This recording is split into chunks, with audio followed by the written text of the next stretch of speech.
اب آپ کے روزے سے کچھ حاصل ہوا نہیں ہوا آپ کو دیکھنا بھی ہے، یہ نہیں کہ کیلنڈر کی طرح گنتے جاؤ، 1 ہو گیا، 2 ہو گئے، 3 ہو گئے، ہوتے جائیں گے، یہ دن تو چلتے رہتے ہیں، بے شک، گنتے گنتے 20 بھی ہو جائیں گے، 25 بھی ہو جائیں گے، 30 بھی ہو جائیں گے۔ روزے گننے کا حکم نہیں، اپنے آپ کو سرچ کرو پھر، اور سبحان پھر اللہ، تھوڑی سی ورزش کرنے کے بعد بندہ ویٹ تول کر کے دیکھتا ہے کم ہوا گھٹا ہے کہ بڑا، ہر دن دیکھتا رہتا ہے۔ ہاں، ورزش کرنے کے بے بعد شک، پھر ناپ کر کے دیکھتا ہے میرے جسم کا وزن کتنا گھٹا کتنا بڑا۔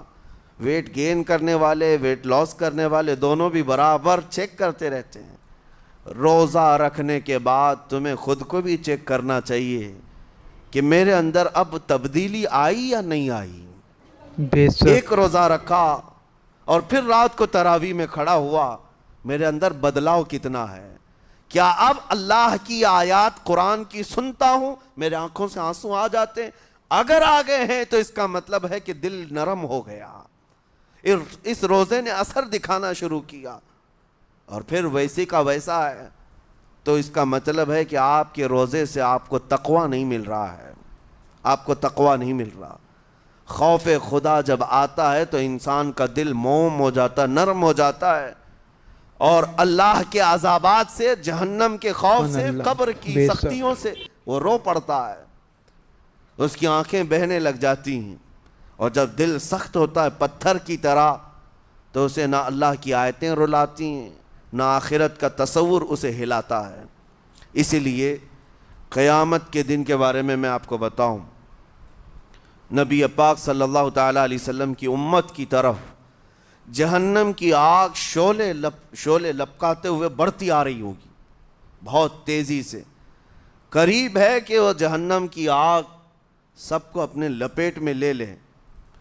وہاں کھڑے ہوئے بہت سارے لوگ اپنے اپنے اعمال کا صدقہ پیش کرنے لگے۔ حاجی اپنے حج پیش کر رہے ہیں، نمازی اپنے نماز، روزے دار اپنے روزے، کہ اے جہنم ہماری یہ نیکیوں کا صدقہ رک جا۔ جہنم کی آگ بڑھتی چلی آئی، بڑھ رہی تھی۔ جبرائیل امین علیہ الصلاۃ والتسلیم حاضر ہوتے ہیں بارگاہ مصطفیٰ صلی اللہ علیہ وسلم میں، ایک پانی کا پیالہ انہوں نے پیش کیا اور کہا یا رسول اللہ صلی اللہ علیہ وسلم یہ پانی آپ اس آگ پر چھڑک دیں۔ نبی پاک صلی اللہ تعالیٰ علیہ وسلم نے وہ پانی اس آگ کی طرف پھینکا تو آگ دور چلی گئی، جو جہنم کی آگ اچانک بجھ گئی، کافی دور چلی گئی جو امت کی طرف لپک رہی تھی۔ رسول رحمت صلی اللہ تعالیٰ علیہ وسلم نے پوچھا جبرائیل سے، یہ اتنا اثردار پانی ہے کون سا؟ یہ جبرائیل امین عرض کرتے ہیں یا رسول اللہ یہ آپ کے ان امتیوں کے آنسوؤں کا پانی ہے جو رات کھڑے ہو کر اپنے رب کے خوف سے رویا کرتے تھے، وہ اللہ کے خوف سے تھر تھراتے تھے، ڈر کر کے ان کے آنکھوں سے جو آنسو آتے۔ جبرائیل امین کہتے ہیں میں نے وہ آنسو جمع کر رکھے تھے اور وہ آج میں نے آپ کے سامنے پیش کیا۔ ایک آنسو کا قطرہ جہنم کی آگ بجھانے کے لیے کافی ہے۔ موتی سمجھ کے شان کریمی نے چن لیے قطرے جو گرے تھے عرق انفعال کے۔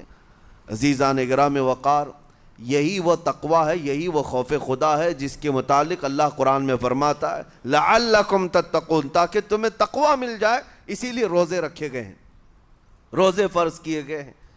تمہارا دل اگر سخت کا سخت ہی رہ گیا تو روزے اثر نہیں کر رہے ہیں، روزے اثر نہیں کر رہے۔